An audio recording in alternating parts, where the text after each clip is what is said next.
घटोत्कच भीम और हिडिंबा के बेटे थे, जिसका वर्णन महाभारत ग्रंथ में विशालकाय शरीर वाले योद्धा के रूप में मिलता है।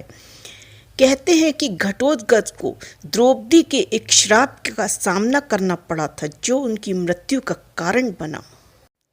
एक बार घटोत्कच अपने पिता भीम के साथ पांडवों का राज देखने आया।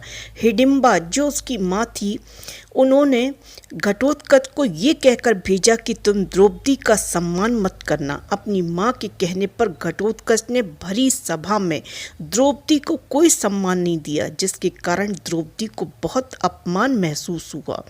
इससे द्रौपदी बहुत क्रोधित हो गई और उसने क्रोध में घटोत्कच से कहा, मैं पांडवों की पत्नी और एक राजा की पुत्री हूँ और मेरा सम्मान इस सभा में कई अधिक है।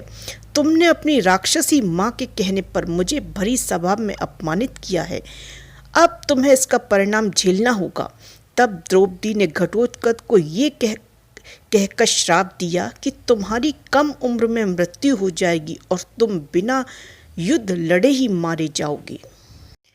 घटोत्कच को द्रौपदी द्वारा दिए गए श्राप के परिणाम स्वरूप ही युद्ध भूमि में अपने प्राण गंवाने पड़े।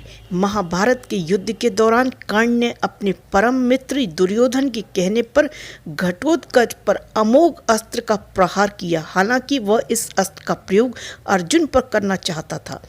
कर्ण के अमोघ अस्त्र से घटोत्कच बच न सका और उसकी बिना लड़े ही मृत्यु हो गई।